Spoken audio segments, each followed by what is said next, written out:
Hello, I'm Micks Mowers and Man, and welcome to my channel. In today's video, I'm going to be working on a Stihl HS45 that belongs to my mate, and he says he's put it into one or two repair shops, and he's had it serviced, had no problems with it, bits and pieces, and it keeps going back in. But he says now he's got fuel leaking out of the carburetor, and it's doing it constantly. So he said, would you have a look at it for me, Mick, please, to see if you can sort it out for me, and if you can, that'd be great. So I said, I'll have a look. But it's always hard to sort of diagnose what is going on if it's been into one or two shops beforehand, because you don't know what they've done. I'm not saying they've done something wrong, but you just, you're sort of repairing other people's work. That's the thing that I don't like to do. If someone comes in with a broken machine, I like it if they just leave it as it is so I can diagnose the fault as it is. But sometimes when it's been into a shop beforehand, it can be a bit more difficult because somebody else has worked on the machine first. But all it is the diagnosis can take a little bit longer. So that's what we're working on. I must say this HS45 actually is in really good condition. It looks like it's been well looked after. It is a 2018 model, and yeah, it looks clean, man. It looks really clean. So that's what we're going to be working on. So we've got a full of fuel coming out of the exhaust, or sorry, out of the carburetor air filter side, and we need to diagnose what is wrong with that. So that's where we're going to be heading. So if you've got a Stihl hedge trimmer that has a leaky fuel problem on it, then this could be the video for you. If this is the first time you're watching Micks Mowers and Man, hit the old subscribe button, whack the old bell, set notifications to all. That way you'll be told next time I upload a video. So without further ado, let's sit down dirty. Let's have a quick look at this HS45, see if we can't diagnose a fault and fix it. Right, so HS45 now up on the bench. First thing I say is I have noticed that the fuel tank is empty. There's no fuel in there at all, and the fuel lines look to be, on first inspection in the tank for the flow in and return, look to be in good condition, and there is actually a fuel filter on this on the fuel line as well. So that looks good, but we have got an empty fuel tank. Now, he said to me that it keeps dropping fuel out of the carburetor. So what I'm hoping to do is to fill up the tank and then see what it does. There's a pre-filled and there's some gunk inside there which I want cleaning out. And then we have our normal air filter, which, yeah, it does feel quite wet. So I'm just going to try and grab hold of that, remove that. Now, one of the classic things is possibly that it could be leaving it on choke. That could be one of the answers, but I don't think it is. So we're going to grab some pre-mixed 50-to-1 that I've got. I've got some Stihl approved Moto mix here. Give it just a little bit of a shake up.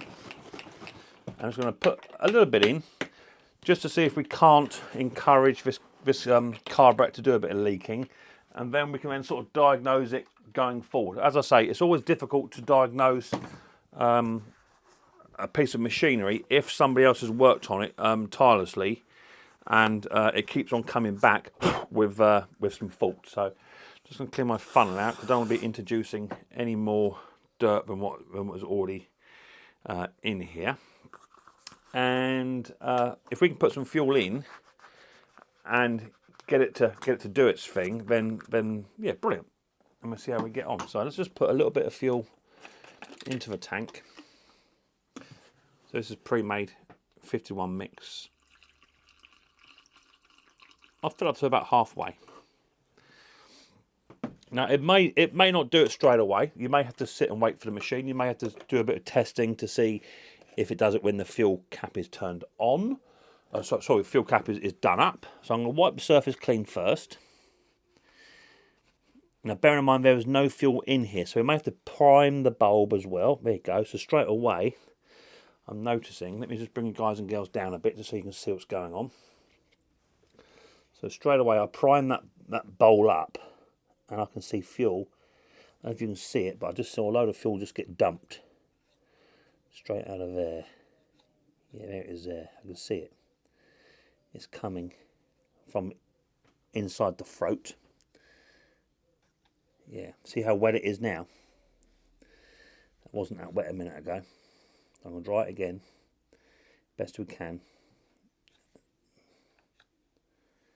Yeah, there you go. It's leaking from up here. You can see it. There it is. Yeah, okay. So we have actually got a fuel problem, and I would say we need to start with the most simplest thing, and that would be to take the carburetor off, make sure there's no problems with the carburetor. It may be that maybe it was put back together incorrectly. I don't know, but we'll find out. I'm just going to clamp that fuel line off so we don't lose all that lovely fuel, because it isn't the cheapest fuel in the land. I'll grab myself some tools and I'll come back to you in 2 seconds. Right, with the fuel line now clamped off, we shouldn't get any more leaks coming from underneath here, okay? And all we're going to do now is I've got a little tiny 6-in-1 multi-tool here, which has got a 6mm and an 8mm. You want me 8mm? We're going to just loosen them off. I'm just going to grab myself a little tiny parts tray, an empty one. I use just Chinese takeaway tubs. You can use magnet trays or whatever it is you want. I'm just going to remove the little tiny nuts that hold this on.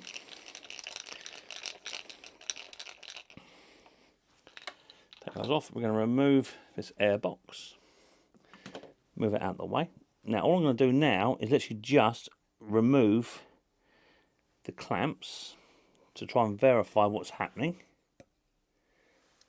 I'm having a look inside the carburetor, and straight away we're getting fuel here. All here, it's dripping here.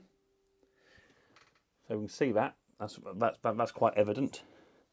So I would say we have a needle and seat issue where the diaphragm has a problem, or it is actually the needle and seat itself. So that's where we're going to go.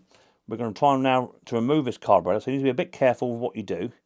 Just make sure that you don't damage anything more than what it needs to. So you need to try and remove this this fuel line to get a bit of a twist first, and then that will then break the seal, and then you can then just remove the carburetor return hose off.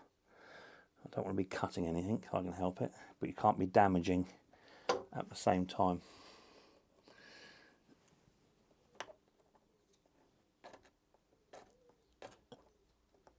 That should come off of there, Mick. Oh, my word. My word, my word. Oh, that's on there. Judging by how tight that is, I'm saying that's not been off for a while. Ah, God. Man, oh man, that was on there. And then we can just gently start to pull out this carburetor a little tiny bit and remove the top hose, which is your feed in. The green one's your feed in. You can always tell which one's a feeding because it's got a filter on the inside of the fuel tank. Just make sure that nothing leaks here, because obviously I've got a set of forceps on this fuel line to stop it from leaking. You may find that your return valve, your return pipe may leak out a bit. You can just try and undo your fuel cap touch, just remove any pressure.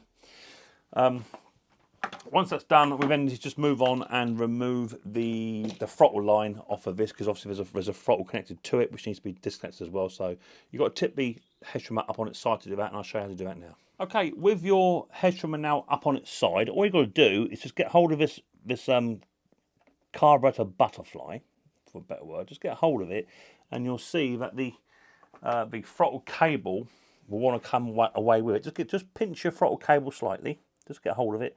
Rotate your throttle arm back, and you'll just see that just pops out. Just make sure you're making notes of where stuff goes. In case it moves, you need to just take some photographs, just mental notes of where stuff sits, where it all goes, and where it's all resting. Okay, just in case what it's done now, it's flipped out, but I know where it went. But just take some manual photographs now, just so you just got an idea of where this stuff sits. Okay, with that now removed, I can now bring the hedge trimmer back down to its bum. And then we should be able to then just retract this whole carburetor off of its post. And we're making notes of where stuff sits and what's associated. So you've got a little tiny gasket here. Now, one very important thing is that if this wasn't a genuine carbon gasket setup, which this is, you need to make sure that the impulse hole, which is here on the carb, has a gasket on it. And you need to make sure that the hole lines up. If it was like this, where it's blocked, you'd have a problem. But some gaskets that are not genuine, they don't come with the right hole, or the hole will line correctly. So just make sure that is correct. And this one is universal. It doesn't matter which way around it goes. It will go on either way. So I can put that gasket back just so we can just forget about it and we're not going to lose it, okay? But the next thing we'll do is get into this carby. That's where we need to get into. That's where the problem is. So let's get the carburetor tray up on the bench, and we'll start to disassemble this little tiny carburetor. See if we can't find a problem, and go from there. Right, so let's have a little look as to what's going on with this little tiny carburetor. I dare say it's just a bit gummed up in there, and the biggest reason I would say is that we have these problems is people mix their own fuel and the oil stays inside the carburetor over winter, and that's generally where we see an issue with carburetors. But it did say it went in, so we shall see in a minute. I'm going to gently blow this off, very gently. We'll try and get rid of all the dirt first before we start mucking about with the actual carburetor itself. So we have a clean canvas, so to speak, of what we're working off of. That'll do. Now I can remove all that dirt and debris because I don't need that getting involved in the carburetor. And the first place we're going to look is in this side here. Now this side here, if I can get that undone. My word, my word.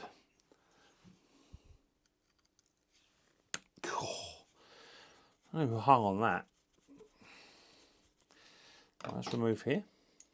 And again, we're taking photographs, aren't we? We're taking photographs of where stuff goes. So in here looks really, really good. Now one thing we can test straight away is by simply spraying some fluid into this side here, and what I'd expect to see is the fluid disappear, which it actually is.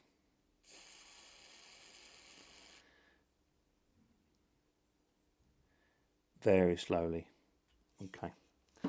Don't think the problem is in this side. We're going to have a general clean whilst we are here. Because what I'd expect to see is the diaphragm starting to hold this petrol inside. It's holding now. It didn't first time round. So general clean in all the orifices.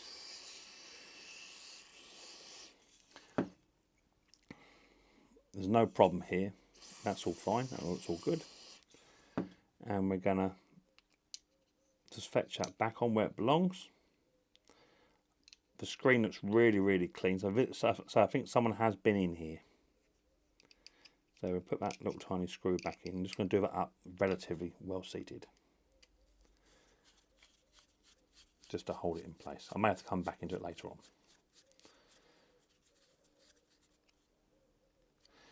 And then we're going to come into this side here, which is your diaphragm side. So the other side is known as your pump side, and this is your diaphragm side. Now this is where your primer bulb is located on the top. We're going to be checking that in a minute, just to make sure that's fine. 4 little tiny screws to undo, which are a bit just time consuming.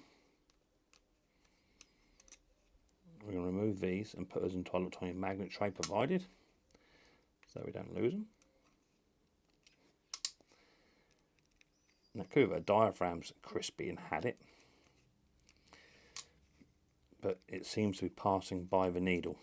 The needle is not depressing enough. Is that dirt on the inside? Yeah, that's on the outside. That all looks good. Again, we're just taking notes here where stuff goes. Okay, so these 2 pipe bits are at the top just for your reference. We're going to try and crack that. We're looking inside. I don't see a lot wrong with this, although that diaphragm does appear to be quite crispy. And I'm using the word crispy because it should be like rubber and it should be flexible. Now the hardest part here is to remove the diaphragm but leave the gasket where it is. Oh. See how crispy it is? Look, there's no flex to it. There we go. And it will appear a little bit more flexible when you remove it. But look how crispy that is. Look, it's solid. And I'll show you the difference between the other one and another new one in a minute. Just going to double check now that this pin, this needle is actually in the right position and it is actually activating, which it is. I can see it is. See, it's actually moving and doing its job. So I think what happened was the diaphragm in itself had gone crispy, And because it wouldn't flex anymore, it was pushing down here and leaving that needle open. That's what was happening. So I'm going to have a quick little general clean now. Open that needle up and just force some stuff down the side of it. And any hole where there is, we're just going to go very, very gently, just going to have a little tiny spray just to make sure stuff is all clean. There's nothing in here that shouldn't be. And we should be golden. Right, now what I need to do is find another diaphragm similar to that one. And I should tell you how to find the right one in 2 seconds. Right, I'm back. I've just found my box of diaphragms, so I have a quick little clean up here, because I don't want to be introducing anything other than what I need. A quick little clean up, get rid of the carburetor. That carburetor has now been cleaned. A nice clean surface to work off. Again, if anyone wants to know where I get my magnet tray from, my carburetor cleaning tray, just go onto Google, punch in silicon magnet tray or silicon parts tray, and then go to the images on Google, and then just scroll through the images till you find something similar. That's how I do it. I always shop by images nowadays. It seems to be easier. Right, I've got this special little box of magic bits where over the years I've collected bulk packs of stuff that I need to do the job. Now these will be, some of these are genuine, some of these are copies, but what is important is we need to make sure that we find the correct one for this. And the reason we need to find a correct one is that we have a hole here and a hole here. Okay, so as you can see, you've got 2 holes. Now, if you haven't got one with 2 holes, you can make one with 2 holes just by using a punch. So like this one here would be perfect, right? Because it's got 1 hole, but we would need 2. So I could actually literally just cut another hole into there. But what is vitally important is on the underside of this frame, you'll see here, there's a little tiny nipple.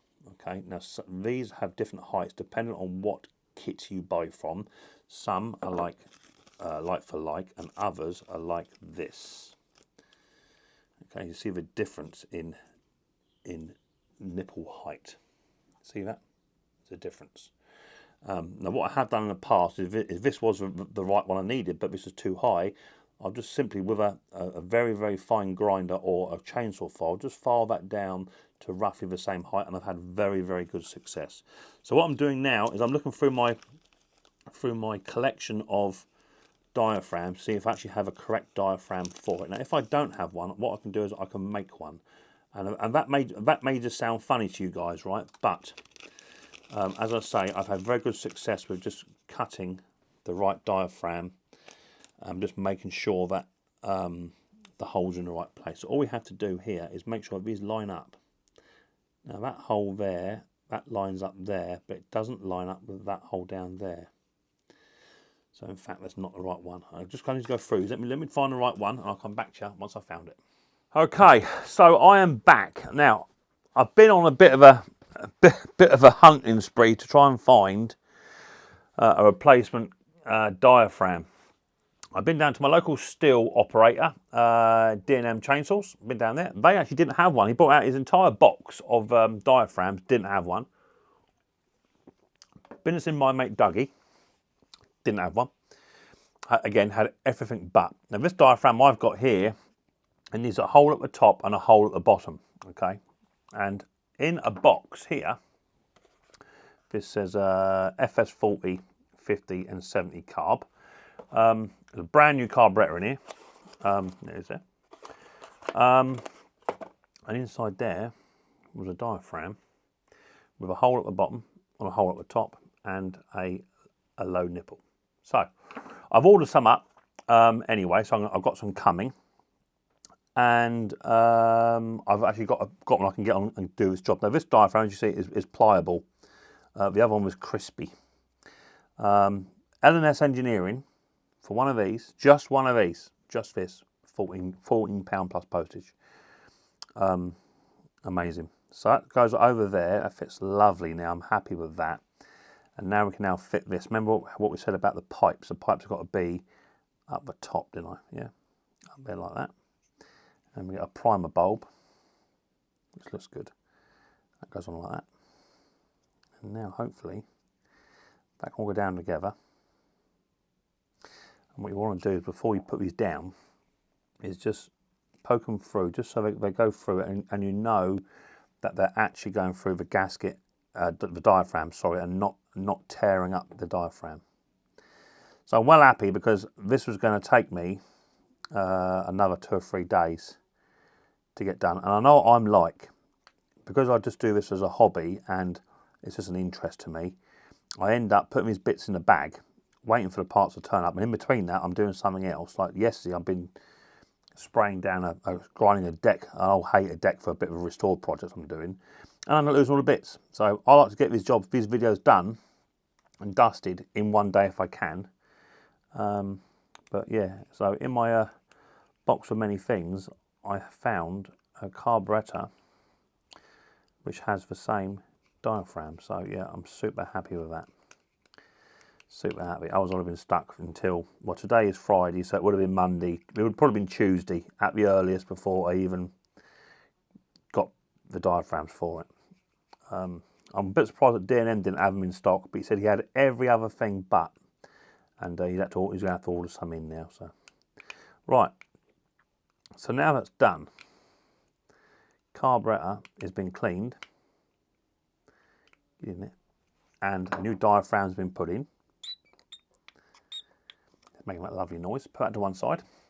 I can go back into my box of new bits and pieces. We can now move the carburetor tray out the way, clear the decks down, and we'll bring the HS45 back over, and then we'll go for a refit, and then see what happens. Right. So now we're in a position to now refit this carby on, which is all good. We're just checking out primer bulb's all right. It does look okay to me. So first thing I want to do is I want to try and fit on this throttle cable. Just slide it into place, have that in place so it's like that, and we know where it goes. And just as you slide it onto the carburetor, make sure your gaskets are in place. We just want to make sure that this throttle housing sits in the little tiny tray around the back where it belongs, because it needs to sit in there. If it doesn't sit in there correctly, then it's never going to run right. I'm just going to open the throttle up just so it sits behind this little tiny tab it's got, like that. I think that's got it. Yeah, that's got it. Just going to test that throttle, make sure the throttle works. Yeah, lovely. And we can now start to connect up some of his pipes. So I'm going to do the fill one first, which goes on this white one. So you guys just come around a bit to so you guys can see what's going on. I know it's very difficult for me to get my hands in here with all you guys trying to watch. So that one goes onto there at the back, like so. It goes onto there. And then that one goes onto there. Now you might be a little bit sort of thinking, well, let's just take them clamps off Mick and see if that's worked. Problem is, unless you've got a decent seal on here, you may not know yet. Okay, so that's all in place. The throttle's now working. Okay, I'm going to grab this airbox, Mr. Airbox, whatever you may be. There it is there. Going to give that a little bit of a wipe off, just to get rid of any contaminant dirt. That's going to go onto there. Make sure the fuel pipes are out of the way, Mick, so we're not pinching anything. That's good. I'm going to grab my little tiny 8mm nuts, and we're going to start them off on here. Now, a little tiny trick I've got is if you haven't got the correct tools for the job, and you're just sort of doing the same as me, like a hobby, just get a little tiny piece of cloth like this. Right, and just cut a piece off like that, and then get your 8mm, because that's quite deep in there, and just poke a bit of cloth into this little tiny screwdriver, and just have it in there enough so that you can only just seat the 8mm nut just in there. So it's like that, okay? Then you get your little tiny 8mm and just seat it in, and then when you put it on, the nut won't go all the way down into the socket, and you can then in fact do it up. Once you've got it in all the way, or sort of done up, you can then put a bit more force on it. Otherwise you end up with your little fat fingers trying to do that up, and I tell you, it's an absolute pig. Right, that's done. I can now get rid of that bit of cloth. Let me just get rid of that quickly, pull that out, and I'm going to do that up. Right, That's going to be done nice and snug, not too tight. Remember, you check all your gaskets are in place. It's got a new diaphragm. Get rid of 2 little split bins, they don't belong to anything. That just confused me. And now we're going to release the fuel. And just want to make sure that that fuel clamp is actually not pinched. Okay. Give it a little bit of a prime. Make sure the carburetor is filling up with juice, which it now is. And now we sit and wait. So that should be bone dry underneath here, which it is. So I'll do that fuel cap up as well. It's important. So we're getting the right amount of vacuum. And yeah, give it a prime. There's a couple. That's primed. And now I'll sit and wait. Now I would leave that for around about 5 minutes, guys, right? But pretty much, if that's not leaking now, the chances are that's not going to leak later, okay? And the issue is that the diaphragm, let me get a bit more comfortable, we'll have a little chat about it. Right, so what actually happened is, the diaphragm, that piece I showed you earlier on, let me just show you. I can show you in big detail. So here's your diaphragm. I've got a big whopping one here somewhere, which would be brilliant for the exercise. This actually belongs off a trench whack I've got to fix at some point. Right, so here's your diaphragm. Right, we all know that, right? Now, these are nice and pliable, okay? Now what happens is that the fuel that people use, still not leaking, over time these can stiffen up and they go crispy, right? But you can see this is nice and pliable. What happens is because the diaphragm sits like so, this little tiny piece here sits on the little tiny needle arm, and as you prime and request fuel, that will then push down onto the needle rocker arm. It lifts the needle up and it allows fuel to go through the carburetor. The problem is that they can stick in one or two ways. Up like this, which means you'll never get any fuel, no matter what you do, because that needle is never going to be depressed enough to open it up, or they stick like that, okay, where they're pushing down. And what happens then is you then get fuel flooding out of the front of your carburetor. I have seen some videos of some people trying to put them in solutions to make them go soft again. That's all irrelevant. These are not expensive, apart from if you get them from certain places like L&S or 14 quid for one. But ask yourself the question, 14 quid for a genuine diaphragm, which if you use the right fuel, should last you years and years and years and years and years. You should have no problem with it, right? And your machine's up and running. You can buy the cheap Chinesian ones, I get it. I've had good and bad experiences with them. Mainly good, to be fair, because everything's come from China anyway. Everything, right? Everything. But for the sake of that, why would you muck about putting it into some kind of oil or vinegars or whatever you're going to put in to make it more supple? Just go and buy a new one. Do what I do. I buy mine in bulk. Some are copies, some are genuine Zama ones. It's just some and some. So just be mindful that your diaphragm can stick because it goes crispy, it goes hard, and it generally happens over winter because there's no fuel in it. It sinks down, goes hard, and it stays there. And when you pump it, sometimes you're lucky. The fresh fuel can reignite its life, and it will go, oh hello, I'm nice and flappy again, but not always. And the main reason is because of the oils inside the petrol. It breaks down and it congeals and goes hard, and it changes the structure of the diaphragm, if you like. But for a quick fix like that, not quick for me because I've been over the other side of town and going to see Doug, it's taken me about 2 hours just to find a diaphragm. If I have a diaphragm here, it would have took me 4.5 minutes to fix this machine. It is still currently not leaking, okay? So I'm going to give it a little bit of a run now.